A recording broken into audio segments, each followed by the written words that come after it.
Hey, what's going on, G-Ballers? I have an exciting new knife here to unbox and share with you, coming in from Miguron. If this is your first time stopping by, welcome to GBall Vision. Drop a comment below. Let me know what your carry is for today. Now, this is going to be a newer release for Miguron called the Mero 2, version 2. It is going to be out of their premium line. I wasn't familiar with this design, actually. I could tell by the heft of the box, must be one of their more premium knives, and it definitely is. I believe I've seen this around the $200 price point, depending on whether you get it off Miguron's website or on Amazon. They will both have sales on and off. I'll have both of them linked down below in the description and in the pinned comment. And if you're not familiar with Miguron, they have always brought a tremendous value to the knife world, whether we're talking a $40, $50 knife or we're talking a $200 knife. They always find a way to really bring a good value to what they're putting out. Like this knife here, I think they were right around $210 or something the last I looked. And we're going to be getting an M390 blade with a DLC finish. We're going to be getting diamond textured titanium handles, and then a milled titanium pocket clip with a titanium backspacer for right around 200 bucks. That is an impressive price point for this type of material choice and finishing work that's going to be done. Just an excellent job from Miguron. And we haven't seen a ton of crossbar locks from Miguron or AM8 here over the last couple of years. And this one feels very, very good. Nice, strong springs. And that DLC is going to really help, along with the ball bearings, help that blade close nice and smooth. It's got a nice controlled drop, very good springs, nice sharpening choil here. We have good access to the tabs. They don't stick out too far and they're not recessed too far. So that is a good combination there. You can easily get into that cutout, reverse flick this blade, thumb flick it out, very nice. This is more of a mid-sized knife, probably going to come in right around 7 inches or so, I'm going to guess, maybe a little bit more. We do have a lanyard hole there for the lanyard fans, and then we have, they're calling a dark blast PVD on the titanium, which does look very good with the DLC blade and the all black hardware. Let's get a measurement here on the Mero 2. Yep, about a 7 1/4 inch for the total length of the knife. 3 inches of cutting edge, and we'll call it 3 3/16 of total blade. We'll bring out a couple of comparison knives. We have the Kaiser Drop Bear here and the Vastid Raccoon. And this is going to fall right in the middle of both of those. It's a little bit bigger than the Drop Bear, but not quite as long as the Raccoon. And two more, we have the Benchmade Bug Out and the Kaiser Militol. Not going to be near as long as the Militol, but it will be very similar to something like the Bug Out's length.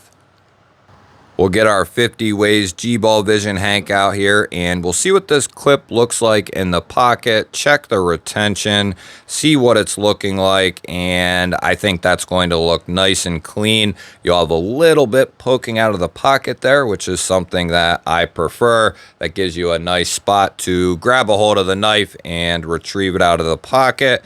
Good retention on that clip, and let's check the spacing in there. That does look pretty good, and that has a nice spring to the clip as well. It's not overly tight.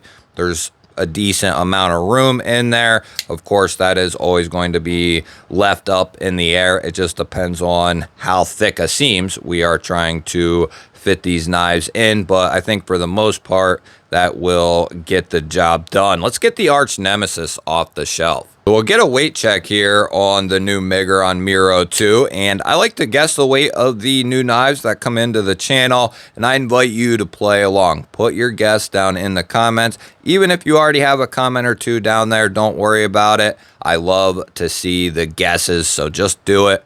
Let me know what you think. I'm going to give it a go here. I've been off quite a bit here recently, so it won't surprise me. It's been a little bit since I have done any recording. I'm going to say, though, it feels like a 3.5. It's such a mid-sized knife, so it plays games with your head when they actually start to weigh a little bit more than that. I feel like 3.5, but I wouldn't be surprised if it's even higher.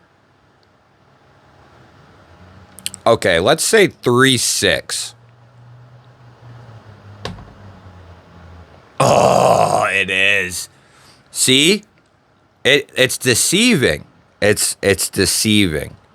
3.9 and 110 grams. And don't get me wrong, I enjoy this mid-sized knife having a little bit more weight to it. It just feels better in the hand. It feels better when you're using it.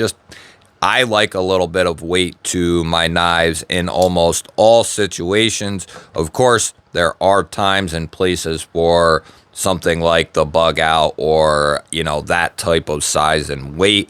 But in most cases, I prefer a little bit of heft like the Mero 2 has. We'll get our calipers out here and we'll get a couple of checks on our handle and blade here. 0.49 inches on our handle thickness, 12.5 millimeters. We'll roll over to the blade stock here, and that's going to come in about 3.1 millimeters and 123 thousandths for that blade stock. We'll go into the behind the edge. It's going to come in, whoa.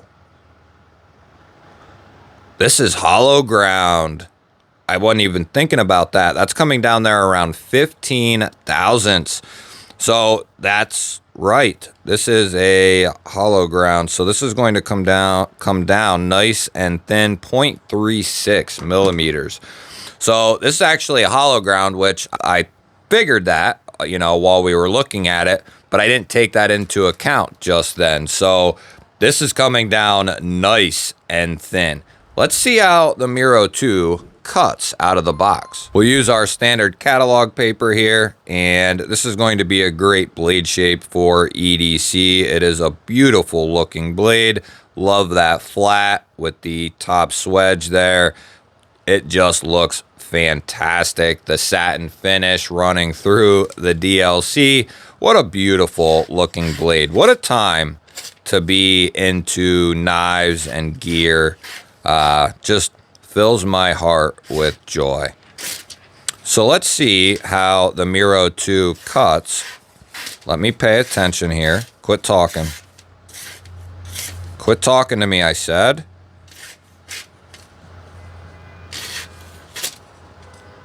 Seems to have a very nice edge on it. Very good.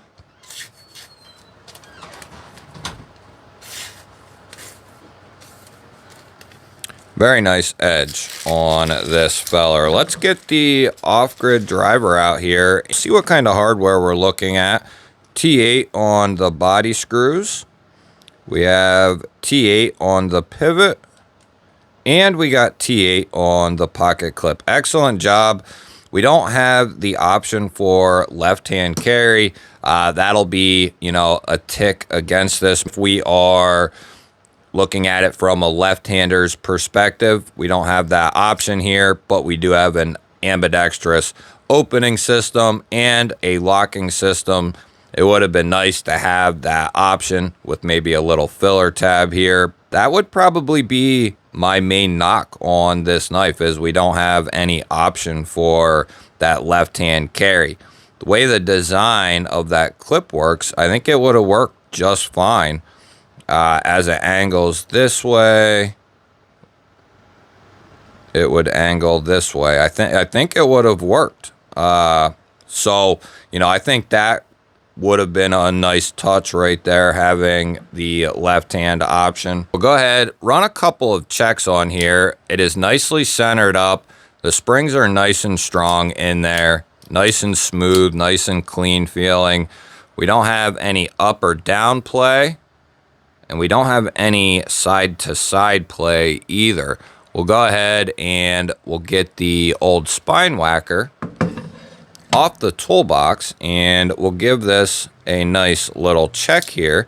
We'll start out towards the tip, and we'll go light just to get us going here. We are locked up properly. Just a couple of light ones to get us going. Crossbar locks have proven over the last couple of years, 2 or 3 years, that I've tested 150 crossbar locks. They are a great lock. Not the strongest lock in the world, but they're very tough and very dependable. So let's see here. We'll give it one more good shot. Yeah, it sounds good, feels good. Excellent job on Miguron's part. That is, you know, and they're not near as big as some of the other companies out there. We have seen some companies like Concept and Kaiser, who are much larger companies, putting out knives that are similar priced, I would say, to something like this. But I don't know that they're getting quite this low with these types of materials. Like, they have some DLC S35 and 20 CV blades from like Concept, Kaiser. So it is awesome to see the competition amongst these companies, but Miguron being a smaller manufacturer, it's impressive that they're able to put out a product like this for this price tag. You'll have to let me know what you think of the Mero 2 here down in the comments. Don't forget to hit that thumbs up button. If you want to continue to see dope knife and EDC content, make sure you're subscribed. I'll pop up a couple of new videos. Go check one of them out. Have yourself an awesome day. Thank you all again for watching. I'll catch you on the next one.